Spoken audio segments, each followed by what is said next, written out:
filtrasi ya.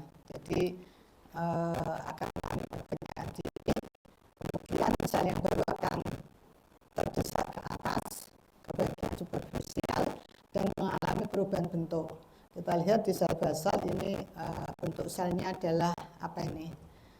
Kolumner ya. Kemudian menjadi di sini namanya aja lapisan stratum spinosum. Jadi di sini bentuknya sebenarnya berspina, banyak sudutnya.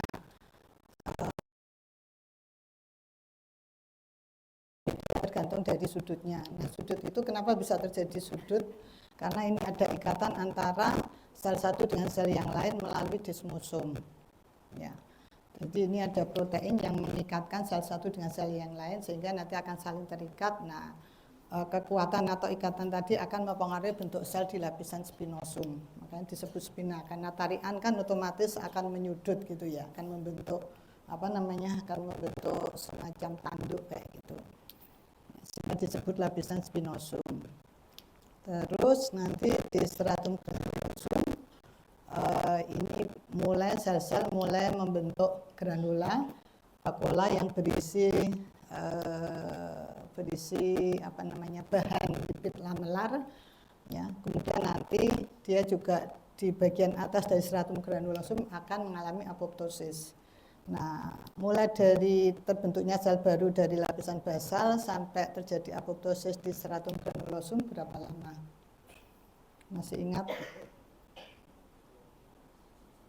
Ya,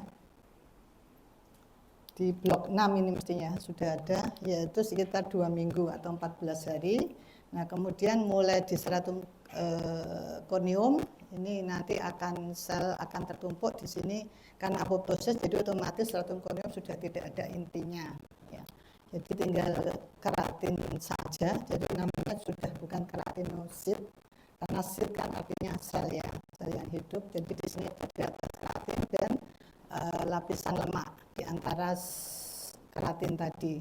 Kemudian dari sini sampai nanti terjadi desquamasi atau pengelupasan itu juga butuh waktu sekitar 2 minggu atau 14 hari. Jadi total waktu yang dibutuhkan mulai dari pembentukan sel sampai terkelupas ini sekitar 28 hari ya, atau 4 minggu. Jadi ya itulah kehidupan sel. Mungkin sama dengan sel-sel tubuh yang lain ya, semua akan mengalami apoptosis sesuai dengan waktunya. Terus tadi proses proliferasi dan diferensiasi. Nah, ini menjadi salah satu fungsi proteksi juga karena apa? Misalnya ada mikroorganisme yang menempel di permukaan dan dia tidak berhasil menembus stratum corneum, maka dia juga akan ikut terkelupas, akan ikut hilang. Jadi ini juga salah satu fungsi proteksi juga ya, proliferasi dan diferensiasi. Terus nah ini fungsi proteksi terhadap berbagai bahan kimia itu juga diperankan oleh stratum corneum. Nah, di stratum corneum ini kita lihat keratinnya itu terdiri atas keratin tadi ya. Di dalamnya ada natural mustardizing factor atau NMF. Kemudian juga ada lipid atau lamelar bodies-nya, kemudian di sini ada envelope-nya dan di sini masih tetap ada corneodesmosum yang mengikatkan keratin satu dengan yang lain. Nah, di sini susunannya harus kompak seperti bata gitu ya, seperti tembok, jadi ada bata ada semennya.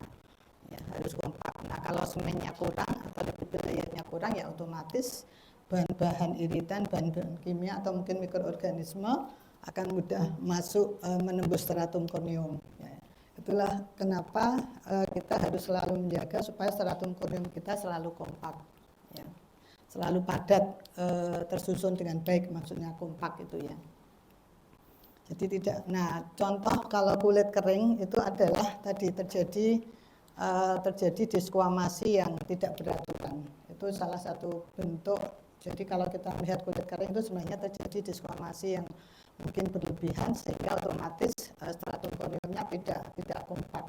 Sehingga pada kulit yang kering itu ya akan mudah terjadi iritasi ya oleh bahan iritan, atau mungkin bisa juga lebih mudah terjadi infeksi oleh mikroorganisme. Terus, nah ini tadi mungkin detailnya dari stratum corneum. Tadi natural moisturizing factor itu terdiri atas bahan-bahan ini. Jadi ada elektrolit, kemudian ada proteinnya juga. Di sini sebenarnya ada seramid juga ya, ada silikat, format dan sebagainya. Kemudian, nah ini salah satu fungsinya juga tadi yang mencegah penguapan dari dalam. Jadi kalau stratum corneumnya ini tidak utuh, itu penguapan dari dalam keluar ini juga akan meningkat, dan itu akan menambah atau meningkatkan atau menjadikan kulit juga akan lebih kering. Nah ini fungsi dari stratum corneum yang lain. Jadi selain sebagai barrier, ini juga tadi ya fungsi-fungsi proteksi, dan di sini sudah ada struktur yang berperan dan bagaimana mekanismenya. Ya. Salah satu contohnya tadi kohesi hidrasi tadi ya sudah diperankan oleh NMF. Terus antimicrobial defense ini juga dari lipid bilayernya ada, karena ada kandungan free fatty acid ya. Contohnya ini juga akan mencegah atau mempersulit mikroorganisme untuk masuk. Meskipun di sisi lain mikroorganisme juga akan selalu berusaha untuk bisa masuk dengan memproduksi berbagai enzim ya, atau berbagai enzim ya, protease yang akan melisiskan lipid bilayer tersebut ya. Jadi mikroorganisme juga dia bisa bisa adaptasi juga memproduksi enzim-enzim baru. Ini contohnya pada berbagai bakteri yang tadi akan mempengaruhi resistensi mikroorganisme atau resistensi terhadap antibiotik. Terus UV protection, jadi meskipun di stratum corneum tidak ada melanin, dia juga bisa berfungsi sebagai UV protection ya, dengan adanya corneocytosol. Di sini ada struktur protein yang mampu menyerap sinar ultraviolet. Dan seterusnya. Terus, nah ini fungsi terhadap ultraviolet selain tadi dari stratum corneum, meskipun hanya sedikit ya, yang paling besar diperankan oleh melanosit. Kita lihat di sini melanosit adalah sel yang berbentuk apa ini? Punya panjang seperti ini, berarti selnya berbentuk apa? Nah, lihat sel yang berbentuk seperti ini. Ini kan sudah blok 14, sudah melalui tahap pertama semua sudah. Mestinya sudah melihat berbagai bentuk sel. Sel apa? Ada yang tahu? Ini apa ini namanya? Panjang seperti ini. Ya? Bagian dari sel dia punya semacam lengan, lengan, atau mungkin ada yang mengatakan semacam ekor gitu ya, yang panjang. Namanya apa? Dendrit ya. Jadi ini sel yang sepertinya ada sel saraf juga, itu berbentuk sel dendritik juga ya, ada tonjolan-tonjolannya. Ya. Jadi sel dendritik itu tidak hanya milik sel saraf, tapi juga tadi ya sel melanosit juga berbentuk sel dendritik. Nah, sel melanosit tadi akan fungsinya memproduksi melanin. Nanti ada euvelanin, ada eumelanin, ada pheomelanin yang akan berpengaruh pada warna kulit kita. Selain itu sebenarnya fungsi utamanya selain memberi warna kulit adalah menyerap sinar ultraviolet ya. Jadi fungsi dendrit ini adalah dia akan menyalurkan melanin yang terdapat di dalam melanosom yang diproduksi oleh melanosit ini ya, untuk ditransfer ke setiap keratinosit.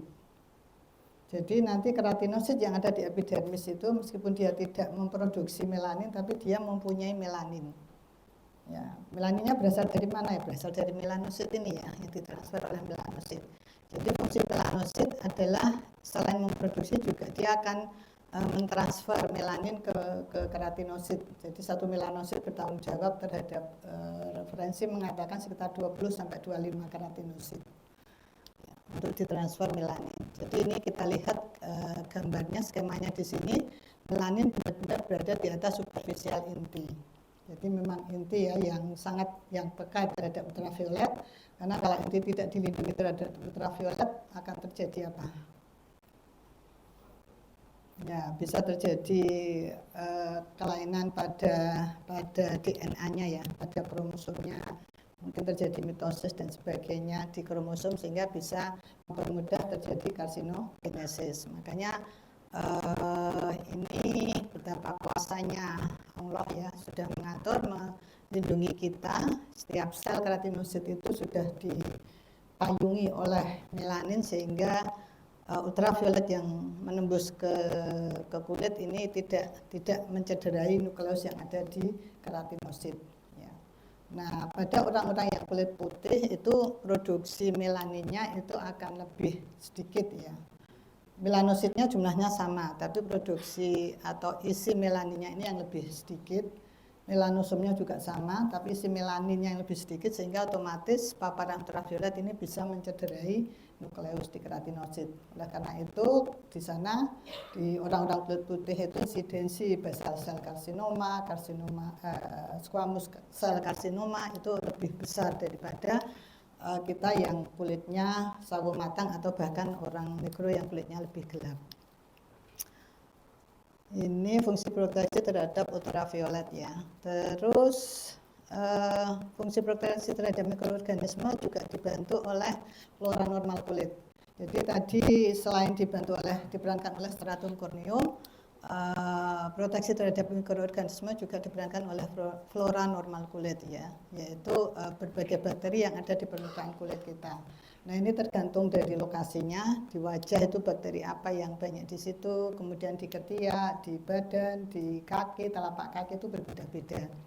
Ya, tapi pada umumnya yang paling banyak adalah ini Staphylococcus epidermidis ya. Dan ada berbagai mikroorganisme yang lain, ada Actinobacteria dan sebagainya. Ini akan melindungi kulit atau menjaga mikroorganisme patogen lain supaya tidak tumbuh berlebihan ya. Jadi ini komposisinya harus dijaga supaya tadi tidak ada bakteri patogen yang tumbuh berlebihan. Nah, namun flora normal tadi juga dipengaruhi oleh berbagai hal ya. Salah satunya adalah fisiologi, mungkin perempuan dan laki-laki berbeda karena hormon tadi ya. Itu juga berpengaruh ke produksi enzim-enzim atau kelenjar yang ada di kulit. Kemudian juga usia, kemudian juga tadi lokasi, ini hubungannya dengan kelembapan. Kemudian juga lingkungan, hubungannya dengan cuaca, kemudian dengan geografis, mungkin di pegunungan, di daerah pantai itu juga berbeda, kembali ke cuaca tadi ya. Kemudian sistem imun, ini juga akan berpengaruh. Terus genotip host, ya ini jadi pembentukan filagrin utamanya, ini terutama pada orang-orang yang punya sifat atopi ya. Yaitu sifat atopi ini adalah orang-orang yang dia karakteristiknya biasanya imunoglobulin E-nya meningkat, kemudian eosinofil ya lebih peka, lebih sensitif seperti itu ya. Terus ini juga secara genetik dia terjadi gangguan pada pembentukan filagrin, pada pembentukan seramid. Sementara kita tahu filagrin tadi, seramid itu salah satu komponen di stratum atau di keratin ya, sehingga keratin ini juga akan terganggu pada orang-orang yang punya sifat atopi. Nah, manifestasi sifat atopi ini pada seseorang bisa beberapa hal ya. Kalau dia mengenai saluran nafas jadinya asma, kalau di kulit nanti timbul dermatitis atopik, kalau di hidung nanti mudah terjadi rinitis alergika. Terus lifestyle ini juga bisa berpengaruh, tadi pekerjaan, hygiene hubungannya. Terus patobiologi ini ya kondisi penyakit sistemik yang lain seperti diabetes ya, karena akan memperlemah sistem imun tadi. Oke. Terus ya ini contoh peran dari flora normal kulit, jadi dia bisa menghasilkan berbagai peptid dan ini akan berpengaruh pada sistem imun yang ada di dalam dermis ya, mulai dari makrofag kemudian limfosit. Nah, jadi kulit ini juga merupakan salah satu sistem imun ya yang cukup besar dan tadi dipengaruhi oleh mikroorganisme atau dari luar. Kemudian di sini ada banyak sel-sel imun dan mudah terpengaruh sehingga mudah terjadi inflamasi dan seterusnya. Misalnya dengan garukan saja kan kalian mencoba menggaruk kulit kan akan mudah timbul warna kemerahan ya. Itu artinya sudah terjadi stimulasi sistem imun di kulit. Nah, ini fungsi proteksi lain dari epidermis, ada antimikrobial system tadi ya, diperankan oleh antimikrobial peptid, kemudian ada berbagai protein yang berkaitan dengan besi, komplement dan seterusnya. Kemudian juga ada antioksidan, terus ada mediator inflamasi. Jadi tadi mulai dari keratinosit yang paling awal, paling atas itu sudah mudah mengeluarkan berbagai sitokin proinflamasi. Ya. Kemudian juga tadi ada molekul yang bisa menyerap ultraviolet. Oh ya, tadi yang bisa menyerap ultraviolet selain melanin ini ada previtamin D ya. Sehingga dan itu diproduksi oleh keratinosit, sehingga salah satu fungsi epidermis atau kulit untuk memproduksi metabolit yaitu salah satunya adalah vitamin D. Kemudian juga xenobiotik enzim ini dengan diproduksinya glucuronidasin, kemudian ada sulfasen, kemudian ada hidroksilasen juga. Terus fungsi lain yaitu fungsi proteksi, sekarang fungsi reseptor. Kita tahu semua kulit ada berbagai reseptor yang mulai dari sel Merkel, kemudian Pacini, Ruffini, kemudian akhiran saraf bebas dan keluhan utama untuk penyakit kulit adalah gatal. Nah, gatal ini direseptori atau diterima oleh akhiran saraf bebas atau free nerve ending ya, yang lokasinya ada yang menempel di epidermis bagian basal, ada juga yang di dermis bagian papiler. Ini berbagai lokasi dari reseptornya, reseptor yang ada di kulit tadi. Kemudian reseptor ini ada yang dialirkan oleh saraf yang impulsnya bergerak cepat, ada juga yang tidak. Yang bergerak cepat itu adalah yang alfa, delta dan C ya. Sedangkan yang A beta alfa, saraf A delta dan C, kemudian saraf A beta ini yang responnya lambat. Terus, nah ini reseptor yang ada di kulit tadi. Di sini memang dari berbagai referensi untuk temperatur ini ada yang mengatakan juga diterima oleh akhiran saraf bebas juga. Jadi temperatur kita bisa nyaman menyentuh ke kulit itu sekitar suhu berapa ya? Sekitar 25 sampai 30. Kemudian kalau kita 30 ke atas, 30 sampai mungkin sekitar 40-an, 45 itu kita akan merasakan hangat. Ya. Akan merasakan hangat, tapi kalau udah di atas 45 atau di bawah 16 derajat itu reseptor akan menginterpretasikan sebagai rasa nyeri. Ya, sehingga nanti kita akan bisa timbul reaksi untuk mengangkat dan seterusnya ya, menjauhi stimulan tersebut. Oke, itu tadi fungsi kulit dari epidermis, tadi udah fungsi proteksi sudah, kemudian fungsi reseptor sensori sudah, kemudian tadi metabolisme vitamin D salah satunya ya. Itu terus fungsi apa lagi tadi yang belum? Kita ke depan dulu. Ya, mencegah kekeringan tadi juga sudah ya. berarti yang belum mempertahankan suhu, fungsi ekskresi, dan estetik. Nah, kita lihat ini banyak diperankan oleh lapisan kulit di bagian tengah. Di bagian tengah kita lihat di situ ada struktur apa? Di struktur dermis. Nah, di dermis kita lihat di sini ada warna merah, ada warna biru. Ya, jadi ada fasa darah. Ada pembuluh darah perifer, di sini pembuluh darah yang lebih besar lagi sampai ke bawah. Kemudian tadi ini ada kelenjar keringat. Kelenjar keringat ada di dermis bagian bawah, tapi dia akan bermuara di permukaan ya, di pori-pori kulit. Kemudian ada glandula sebasea di dermis retikuler, tapi kita lihat dia muaranya bukan ke permukaan ya, tapi ke folikel rambut. Terus ada apa lagi? Kelenjar apokrin.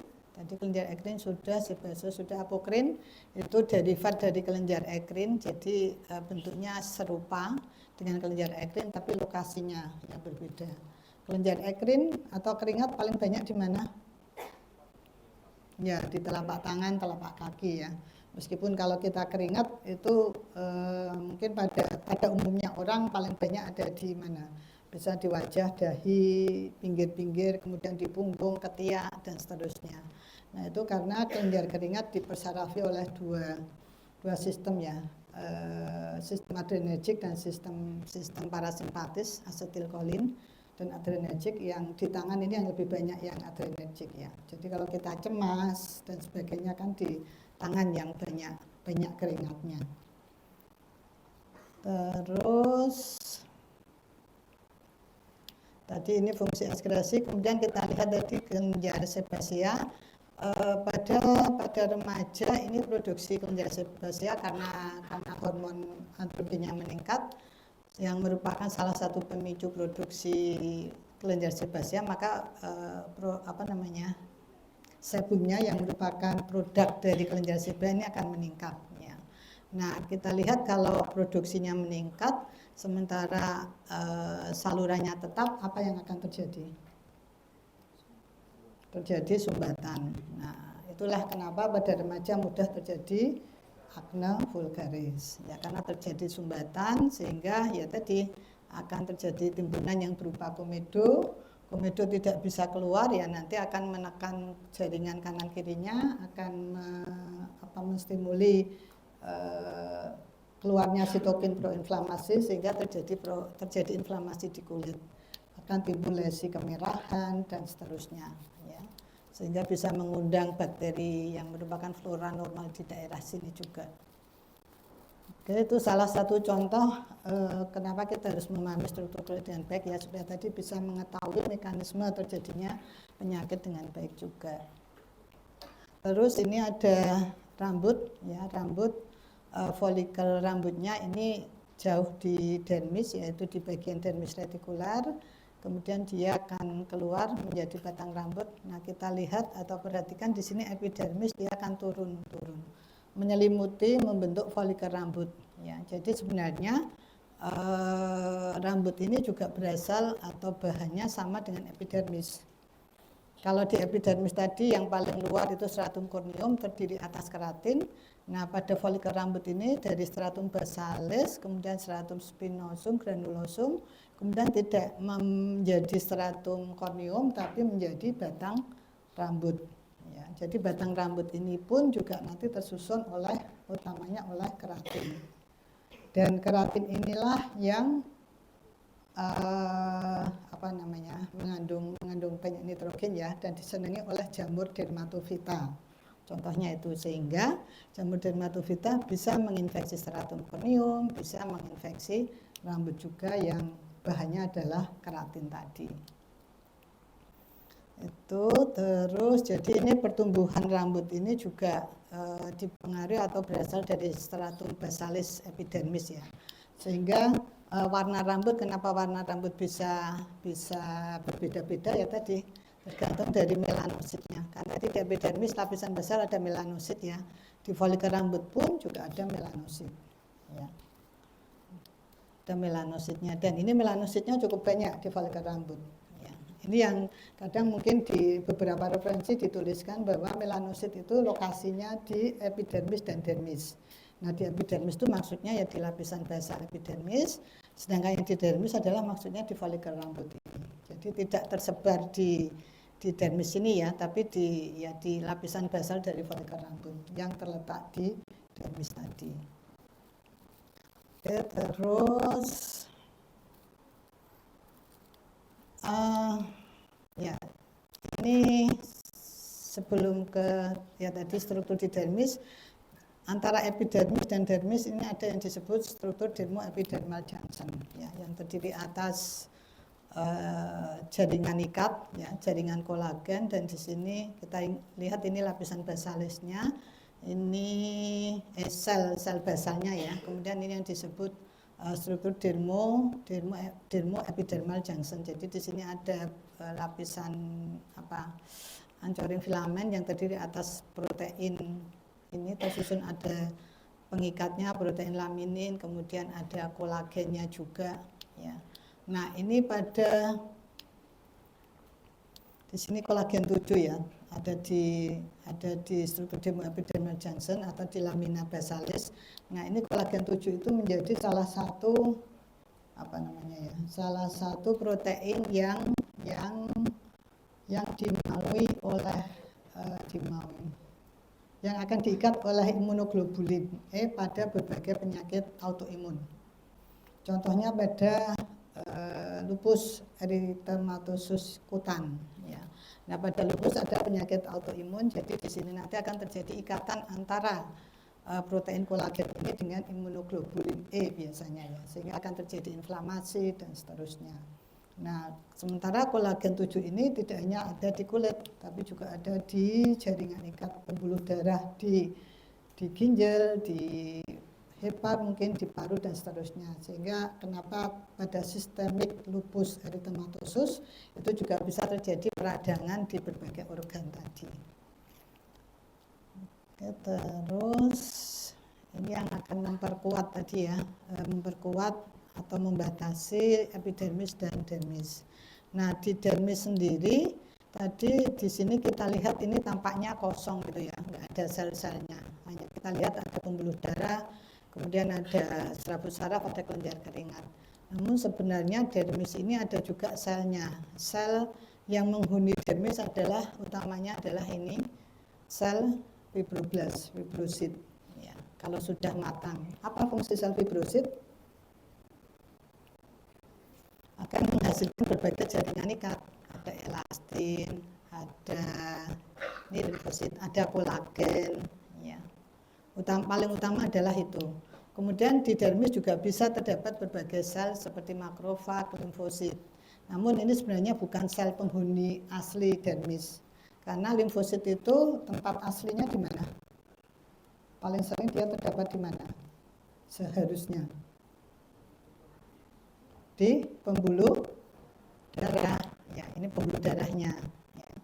Jadi limfosit ini sebenarnya dia penghuni sementara dari dermis ya. Jadi kalau terjadi inflamasi misalnya, maka masuk dilatasi, kemudian pembuluh darahnya akan meningkat permeabilitasnya sehingga limfosit bisa keluar dari pembuluh darah dan masuk ke dermis. Nah, infiltrasi limfosit ke dermis inilah juga yang akan nanti mengakibatkan kenapa pada inflamasi di kulit bisa terjadi peninggian. Jadi peninggian di kulit itu pada inflamasi ya, itu bisa terjadi karena vasodilatasi, bisa terjadi karena tadi infiltrasi sel-sel inflamasi keluar seperti limfosit atau mungkin neutrofil, bisa juga karena edem ekstraseluler. Jadi selain pada inflamasi, selain sel yang keluar kan ada juga cairan serum dari pembuluh darah yang keluar dari pembuluh darah masuk ke jaringan di ekstraseluler di dermis, bisa juga sampai ke epidermis. Ya.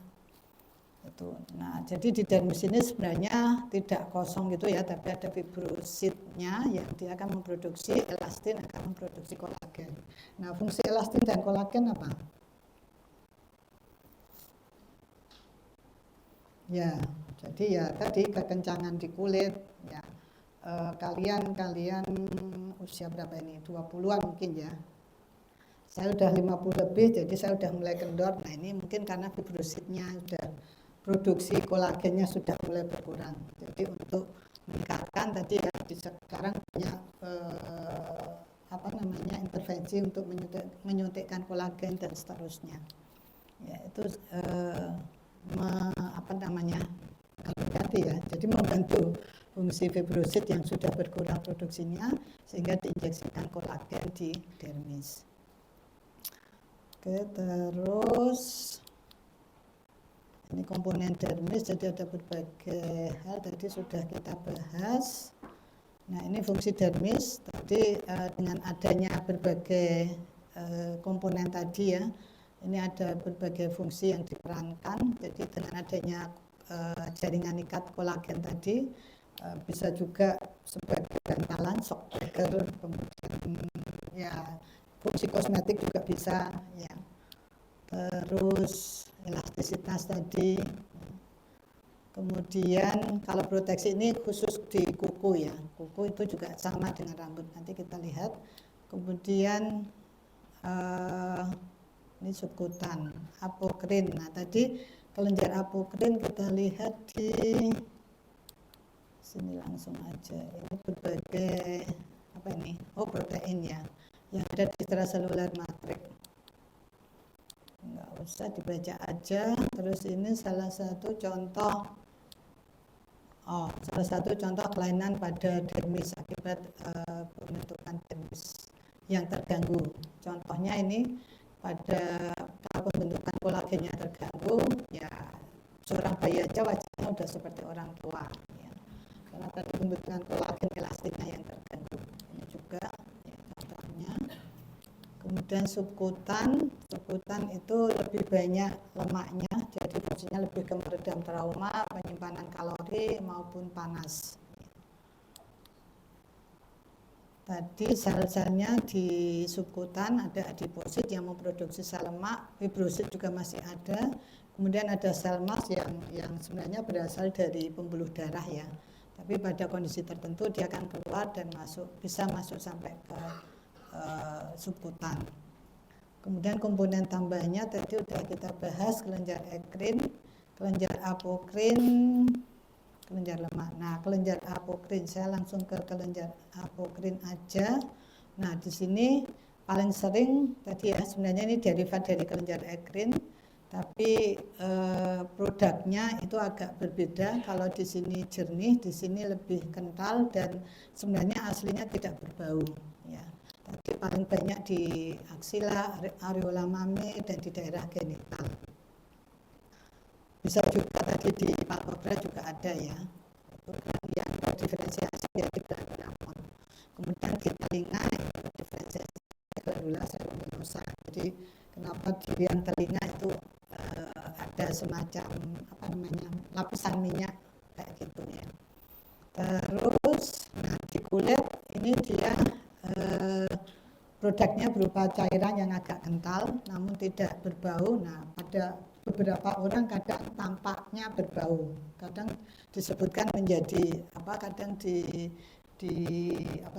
disangka kelenjar apokrin ini yang menyebabkan bau badan. Ya memang ada bau badan, tapi bau badan khas gitu ya pada setiap orang, bukan berbau yang tidak enak. Nah, pada hal-hal tertentu itu bisa menjadi bau yang tidak enak ini karena adanya tadi tumpuan bakteri. Ya, tadi kan di permukaan kulit memang ada flora normal. Nah, kalau flora normalnya baik sesuai kondisi tubuhnya sejak awal, ya dia tidak akan berbau. Tapi kalau kondisi flora normalnya berubah, ada beberapa bakteri yang meningkat produknya atau jumlahnya, maka bisa menimbulkan bau badan yang tidak enak. Jadi tergantung dari jenis bakterinya. Sehingga untuk mengurangi bau badan sebenarnya bukan mengurangi produksi kelenjarnya ya, tapi tadi kita mengintervensi di permukaan kulitnya tadi supaya bisa kembali normal komposisinya. Kemudian kelenjar minyak tadi sudah. Nah, ini paling banyak di daerah wajah, kepala, kemudian mana lagi punggung, dada, lengan, kemudian di daerah genital juga ada, dan itu disebut daerah seborrhea, daerah yang banyak kelenjar minyaknya. sifatnya saja. Nah, sekarang ke kuku. Kuku ini juga sama dengan kulit. Kita lihat di mana ya? Skemanya atau di sini aja ya.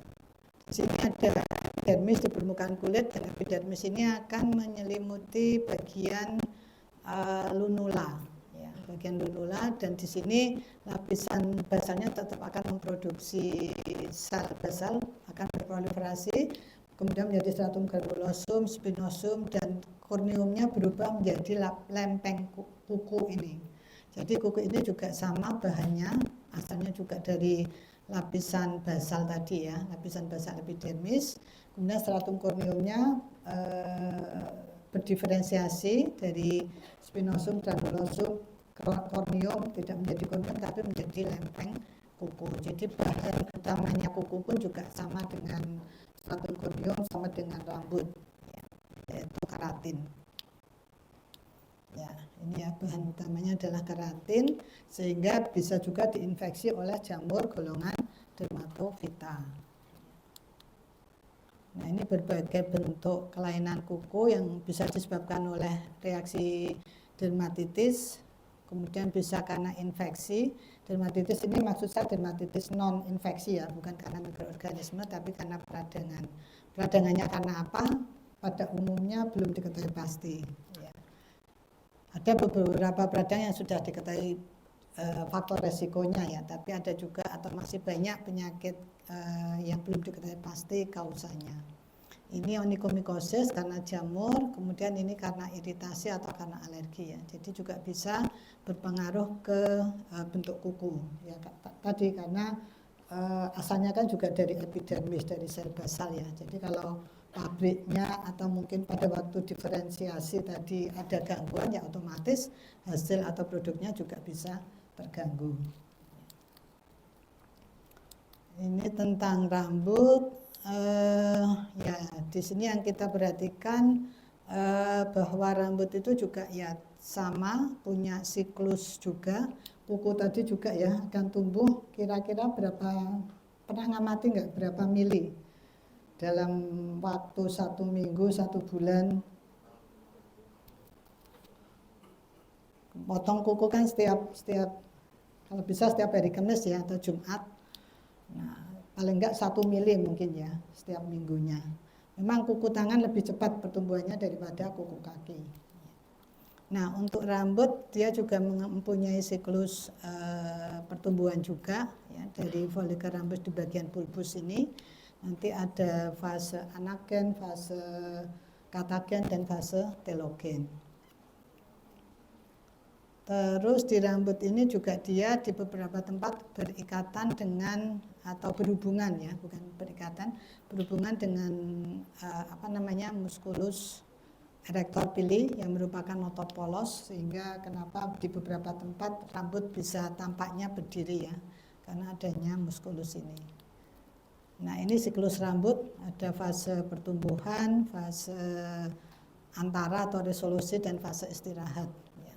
Dan ini rata jumlah rambut di kepala, kecepatan pertumbuhannya sekitar 0,4 mili per hari. Kemudian fasenya ini yang paling lama adalah fase anagen. Ya. Terutama di rambut kepala. Ya. Kenapa rambut kepala tumbuh lebih panjang daripada di alis, daripada di badan, daripada di pubis misalnya, ya ini karena fase anagennya yang paling panjang. Jadi lamanya fase ini tergantung dari lokasinya tadi. Oke, ini siklus rambutnya tadi ya, ada waktu-waktunya. Jadi pada satu saat itu fase telogen ini sebaiknya tidak lebih dari 20% ya, paling banyak tentu saja pada fase anagen tadi, karena fase pertumbuhan. Nah, rambut itu akan setelah fase telogen dia akan lepas. Ini kalau dilihat di mikroskop akan lepas bulbus, lepas dari folikel rambut, bulbusnya tampak tidak rata. Dan ini sehari bisa lepas sekitar 25 sampai 100 helai rambut ya. Jadi kalau lepasnya itu masih kurang dari 100 helai itu sebenarnya masih normal. Asal nanti pertumbuhannya tetap baik juga, maka kepadatan rambut juga akan baik. Ya. Pada penyakit-penyakit tertentu, misalnya apa, demam berdarah mungkin atau tipes, ya, penyakit sistemik yang lama, ini kadang bisa menghambat atau memperpanjang fase katagen, sehingga seakan-akan rambut akan rontok lebih banyak gitu. Biasanya rontoknya sekitar berapa ya? Mungkin 2-3 bulan setelah mengalami sakit tadi. Nah, pada kasus tersebut ya udah kita lihat aja atau kita observasi bahwa asal tidak lebih dari 100 tadi ya, asal nanti kecukupan protein untuk pertumbuhan rambutnya ini bisa baik, maka nanti akan kembali lagi kepadatan rambutnya. Itu tadi tentang struktur dan fungsi kulit. Jadi untuk fungsi kosmetik atau estetik itu lebih banyak mungkin tadi ya. Kalau kita lihat di stratum corneum tentang squamasi kulit, kalau squamasinya tidak rata itu juga akan terlihat kulit kering atau mungkin kulit kusam seperti itu ya. Jadi kulit kusam itu sebenarnya karena stratum corneumnya yang tidak merata atau tidak kompak. Kemudian juga tadi adanya jaringan ikat, kolagen, elastin ya, pada remaja itu kan seperti kalian masih bagus, masih kencang. Nah, itu yang memerankan fungsi kosmetik dari jaringan kulit. Sekarang kita lihat patogenesis lesi kulit. Nanti akan dipelajari lebih lanjut tentang lesi kulit ya.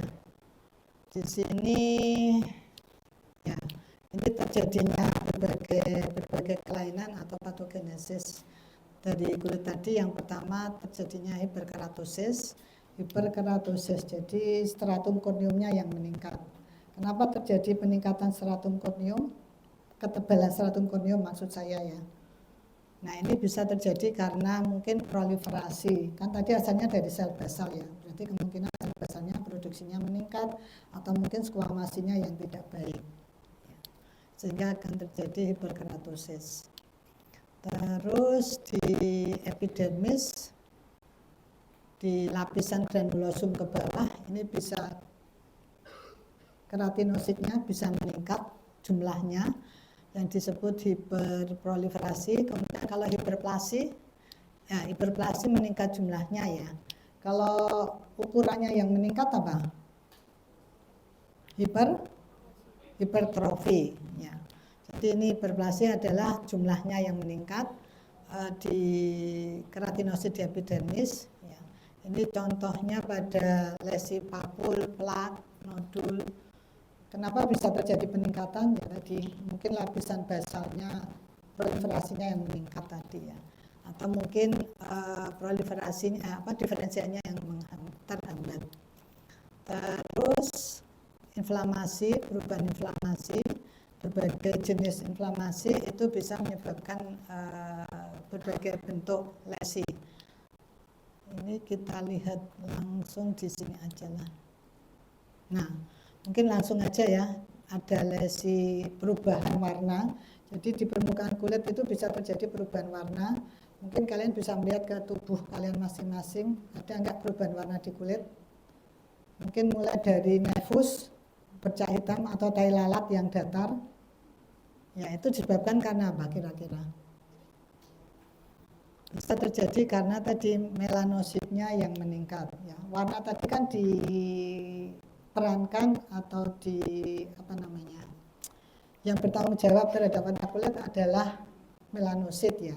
Jadi kalau ada perubahan warna berarti salah satu tersangkanya ada perubahan di melanositnya. Mungkin jumlahnya, mungkin produksinya, itu bisa. Kemudian selain itu warna kulit juga bisa dipengaruhi oleh tadi pembuluh darah ada di kulit. Yang ada di dermis bagian atas tadi, di pembuluh darah perifer. Jadi ada yang kulit gampang merah dan seterusnya. Nah, itu diperankan oleh pembuluh darah ya, yaitu pembuluh darahnya kalau melebar terjadi dilatasi. Nah, ini akan menimbulkan warna kulit kemerahan yang disebut erythema.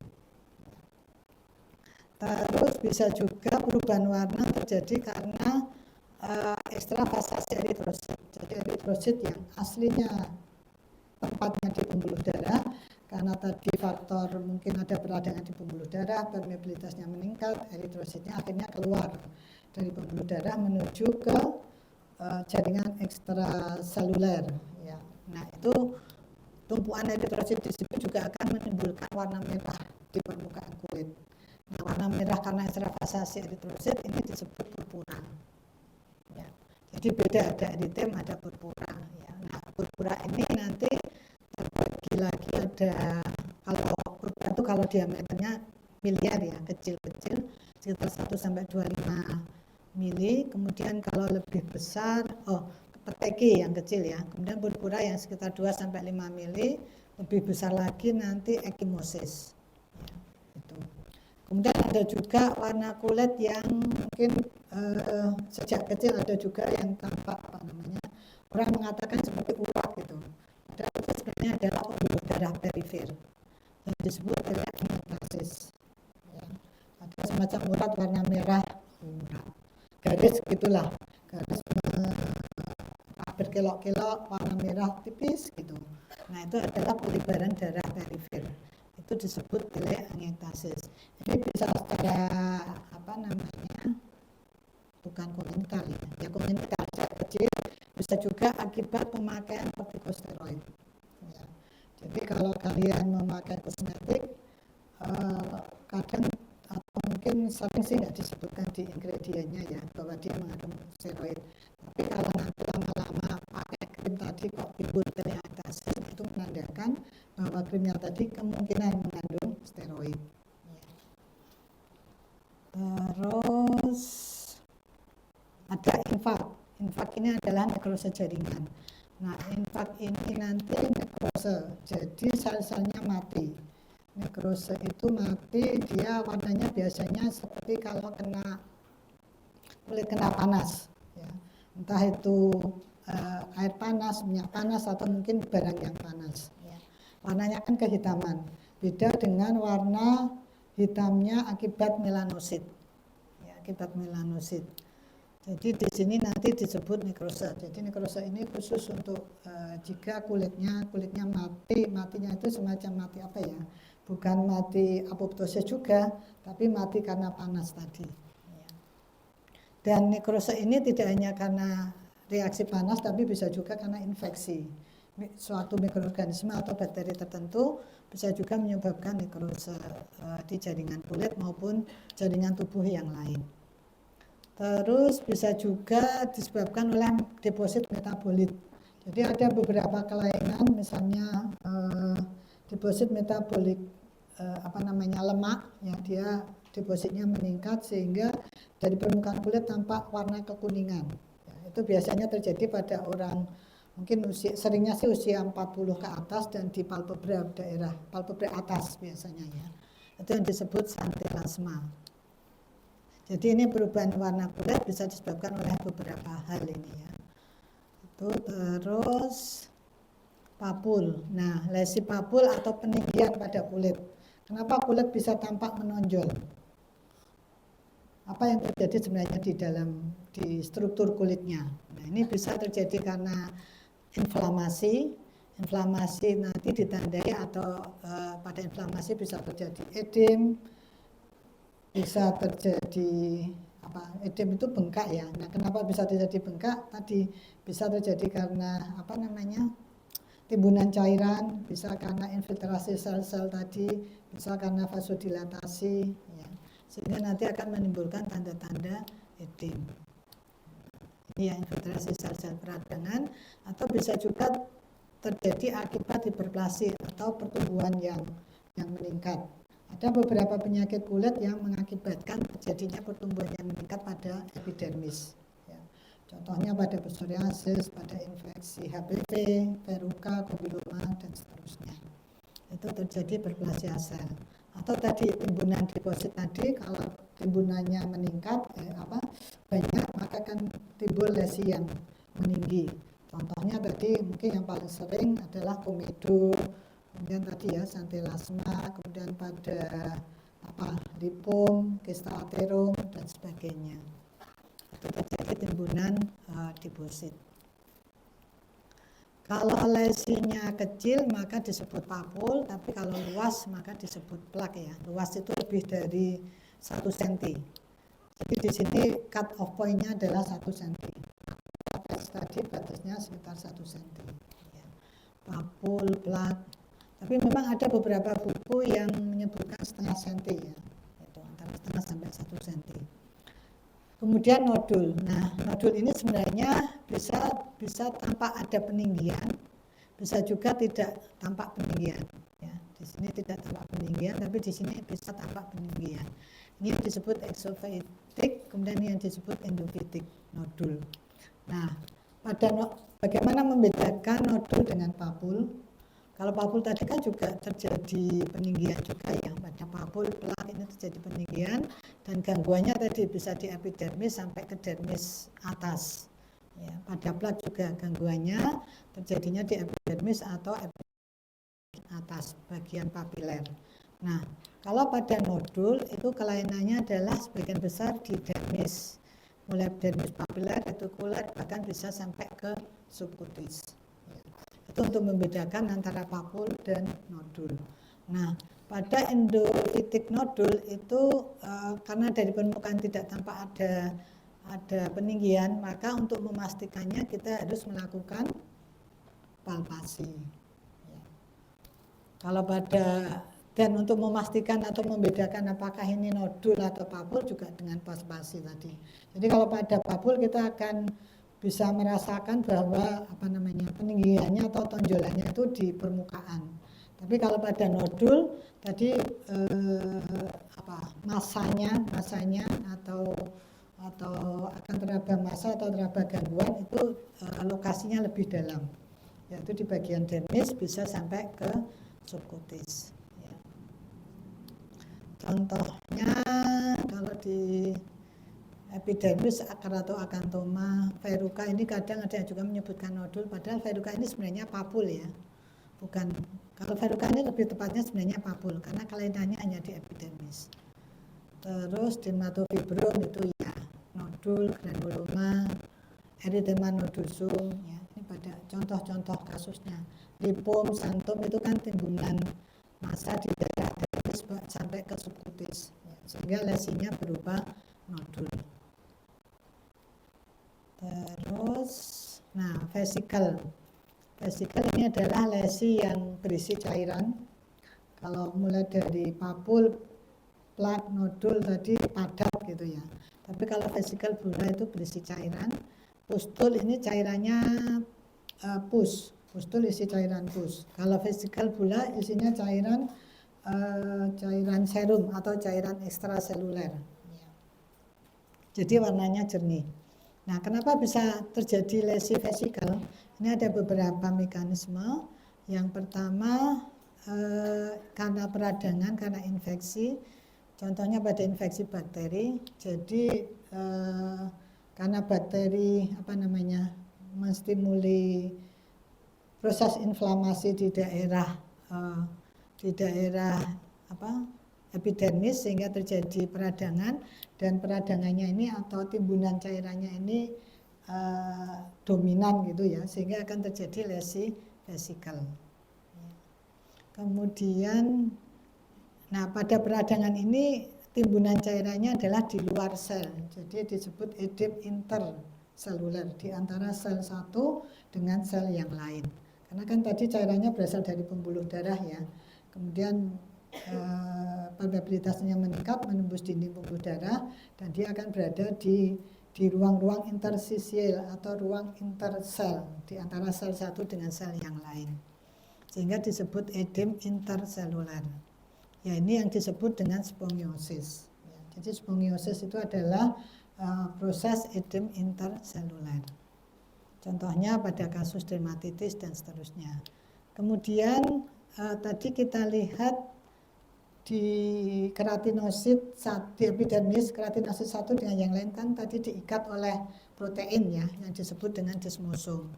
Nah, ini pada penyakit contohnya pemphigus itu termasuk penyakit autoimun. Jadi desmosomnya ini akan berikatan dengan imunoglobulin E, sehingga desmosomnya akan lisis. Karena desmosom lisis, maka ikatannya akan ya tidak ada ikatan. Karena tidak ada ikatan, maka keratinosidnya akan lepas dan ruangan antara keratinosid satu dengan yang lain itu akan terisi sel. Nah, itu yang disebut dengan akantolisis. Ya. Sehingga nanti akan terisi cairan jaringan semakin banyak sehingga akan nanti timbul lesi vesikel atau bula. Nah, vesikel atau bula di epidermis ini tadi dibayangkan kan apa? Saya ini aja. Tadi ada nggak sih?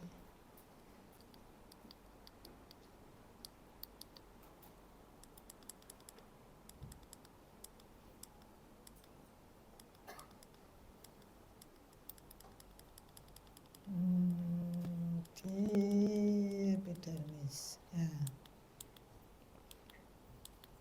Mana tadi? Di depan. Nah, tadi di sini ini lisis, kemudian ruangan-ruangan akan terisi cairan banyak sehingga timbul lesi vesikel ya, karena ada timbunan cairan. Nah, kita lihat atap vesikel atau atap bulanya, dindingnya itu hanya tersusun oleh stratum corneum dan mungkin stratum granulosum, jadi sangat tipis. Ya.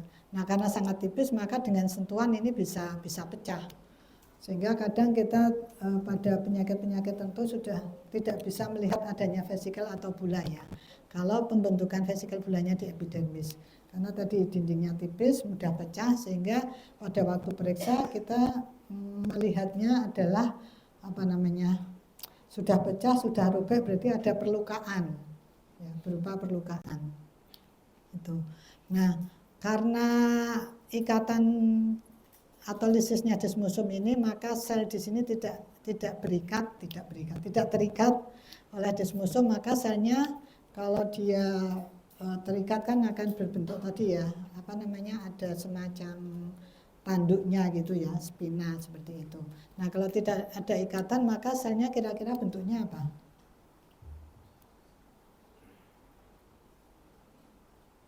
Karena dia berikatan tadi kan berbentuk ya sesuai ikatannya, akan punya sudut-sudut gitu tadi.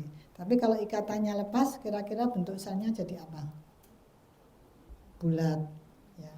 Jadi nanti pada pemeriksaan kalau kita ambil sediaan di sini, kita usap gitu ya sediaannya, kita cat dengan gimsa, kita lihat di bawah mikroskop. Pada kasus ini maka akan terlihat sel epitelnya berbentuk bulat. Itu yang disebut dengan sel akantolisis ya. Itu.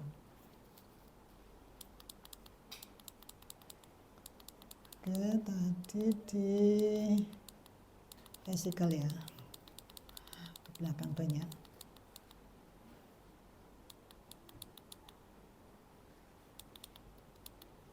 Nah, jadi di akantolisis. Kemudian vesikel ini juga bisa terjadi karena edem intraseluler. Jadi ada infeksi virus, terutama virus herpes, ya, dia akan menginfeksi sel basal, kemudian dampak dari infeksinya itu akan menyebabkan edem intraseluler. Jadi ya tadi nama lainnya adalah degenerasi balon. Karena terjadi selnya membengkak terisi cairan terus-menerus ya. Sehingga akan terjadi edem intraseluler atau degenerasi balon. Nah, nanti lama-lama kalau terisi cairan terus akibatnya apa? Balon terisi cairan terus akibatnya pecah sehingga nanti intinya masih utuh, tapi jadi nanti di epidermis akan tampak inti sel satu dengan sel yang lain nanti akan gabung. Karena tadi sel-selnya pecah kan, terus intinya menggabung sehingga akan terbentuk multinucleated giant cell. Ya, contohnya itu. Terus bisa juga vesikel ini terbentuk tadi, contohnya pada penyakit autoimun yang lain seperti apa? Kalau pemphigus tadi di desmosom, kemudian ada bulus pemphigus itu yang terikat atau yang akan diikat oleh immunoglobulin E adalah protein yang ada di lamina basalis, ya, sehingga nanti atapnya akan lebih tebal karena atapnya kan terdiri atas stratum corneum, granulosum, spinosum, basal, ya, akan lebih tebal. Nah di sini pada epidermolysis bullosa atau pada bullous pemphigoid tadi ya, itu akan atapnya lebih tebal sehingga akan lebih awet gitu ya. Kalau di pemphigus tadi, di herpes itu atapnya lebih tipis sehingga akan lebih mudah pecah.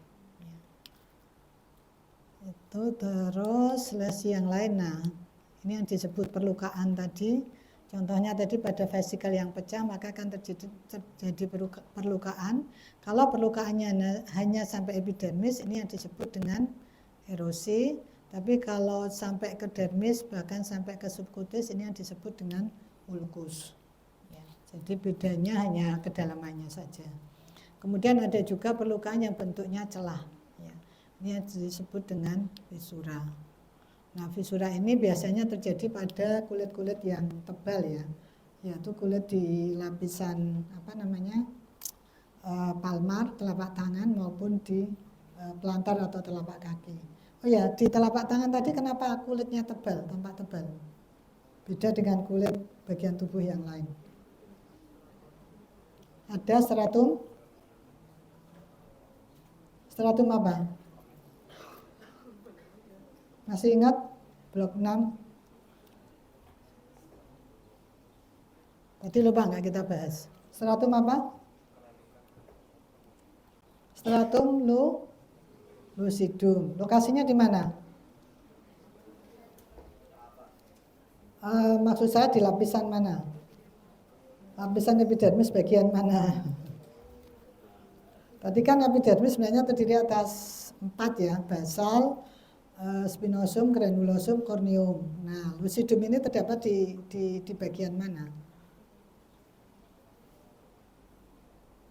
Yaitu antara granulosum dan corneum. Ya, jadi pada telapak tangan itu antara granulosum dan corneum ada lapisan yang disebut stratum lucidum, yang membuat kulit telapak tangan lebih tebal daripada bagian kulit yang lain. Sementara kulit kita paling tipis di mana? Di wajah bagian mana? Silakan meraba wajahnya sendiri-sendiri. Paling tipis di kulit bagian mana dari wajah? Ya, dagu. Oh, bibir itu udah bukan kulit ya, tapi mukosa. Beda strukturnya dengan kulit. Di mana wajah yang paling tipis? Dahi, apa itu jenenge? Kelopak, pipi, hidung, dagu. Paling tipis mana? Kelopak mata. Ya. Jadi paling tipis di kelopak mata, kemudian daerah genital, kemudian perut, kemudian daerah fleksor, baru daerah fleksor ekstremitas maksud saya ya, ekstremitas bagian fleksor, kemudian baru ekstremitas bagian ekstensor, terus telapak kaki tadi. Punggung juga termasuk tebal. Nah ini berdampak pada tadi ya epidermisnya sebenarnya yang tipis ya, epidermis dermisnya yang tipis. Nah ini berdampak pada mudahnya terjadi iritasi, terjadi reaksi alergi maupun terjadinya infeksi oleh mikroorganisme. Ini tadi sudah ulkus, terus masih ada lah. Lignifikasi squama krusta scar. Lignifikasi ini adalah gambarnya nggak ada ya. Sebentar, di plak aja. Nah, pada lignifikasi itu merupakan reaksi dampak atau akibat dari suatu reaksi peradangan yang lama, yang kronis. Nah, peradangan yang lama kan tadi ya terjadi timbunan, terjadi edem, terjadi timbunan sel, terjadi vasodilatasi terus menerus, akibatnya terjadi penebalan kemudian garis kulitnya itu akan lebih tampak. Ya. Garis kulitnya lebih tampak. Nah, garis kulit yang tampak itulah yang disebut lignifikasi. Jadi pada lignifikasi ini merupakan suatu manifestasi dari dermatitis kronis. Ya. Dermatitis itu apa nanti di kuliahnya Dr. Nafiah. Ya. Itu terus tadi apa lagi? Ada scar. Squama tadi ya, stratum corneum yang mengelupas itu tadi. Kalau menumpuk dia akan ya tampak apa namanya? Sisik mungkin ya, bahasa Indonesianya adalah sisik. Jadi sisik yang numpuk seperti itu. Atau kulit kusam. Kulit kusam kan kalau kita coba kalau dilihat pakai apa? Bukan mikroskop, apa namanya? Kaca pembesar. Pakai kaca pembesar kan nanti tampak ada sisik, ada seperti tepung seperti itu. Nah, itu kalau dilihat di bawah mikroskop dia merupakan sel-sel stratum corneum itu. Nah, stratum corneum tadi bentuknya apa tadi?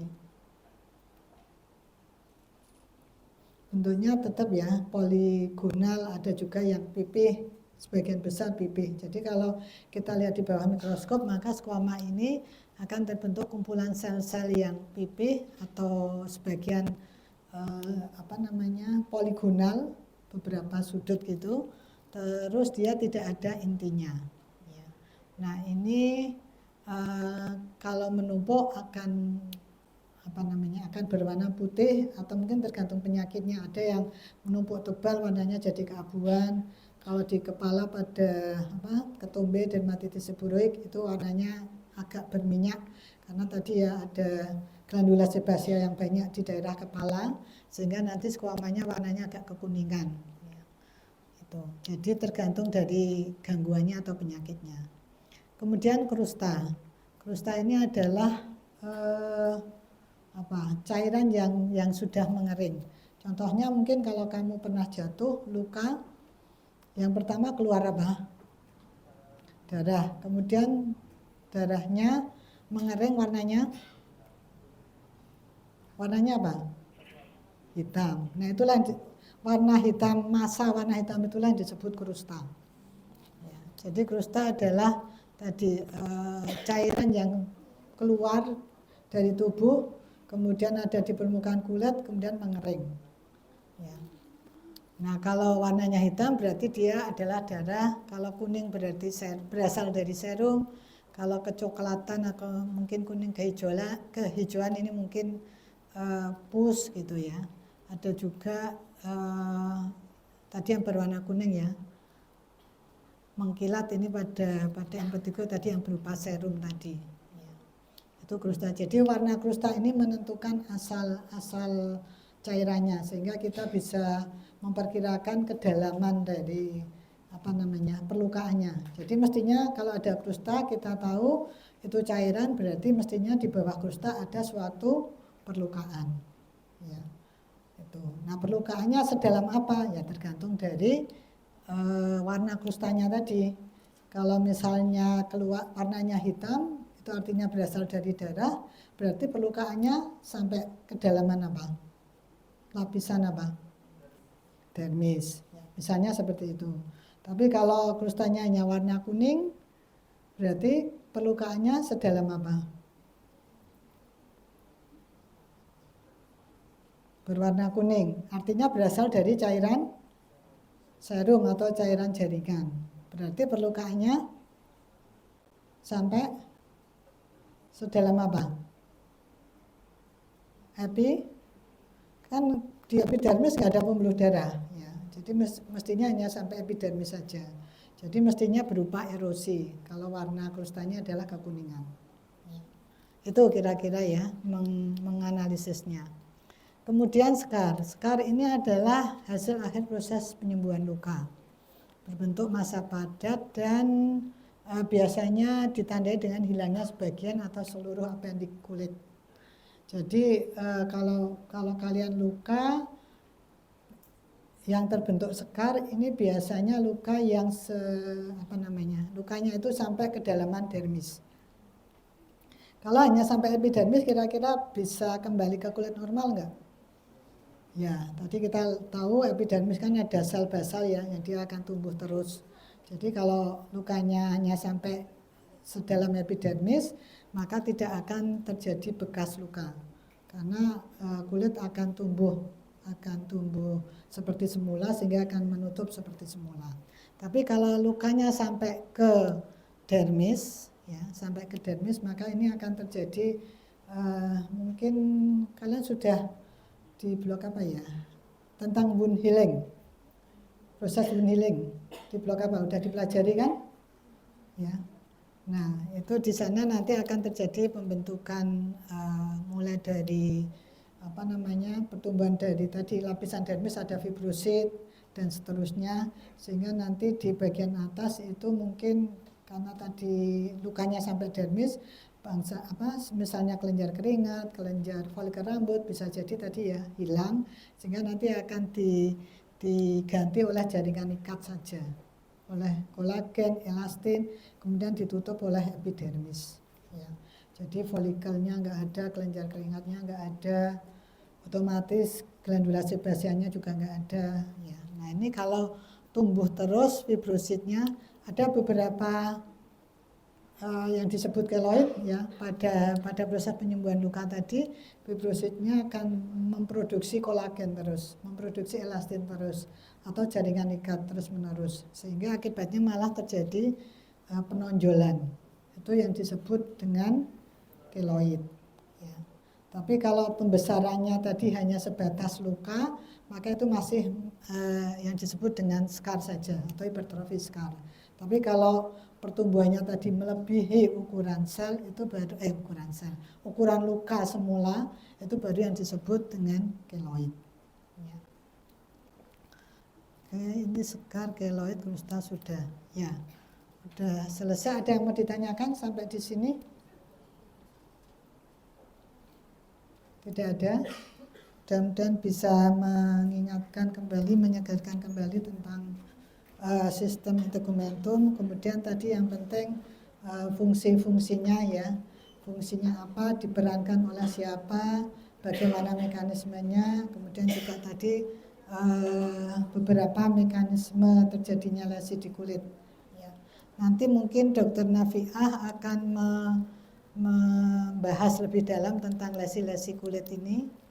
Kemudian juga nanti akan dipraktekkan di scale lab ya, bagaimana bentuk makula, papul dan seterusnya, dan bagaimana mendeskripsikan hasil pemeriksaan kulit atau hasil pemeriksaan di sistem integumentum. Karena hasil pemeriksaan ini nanti yang akan menentukan penegakan diagnosis. Kalau kita keliru mendeskripsikan lesi, maka ya kita akan kesulitan atau bisa jadi misdiagnosis. Ya, itu. Oke, kalau tidak ada pertanyaan, terima kasih.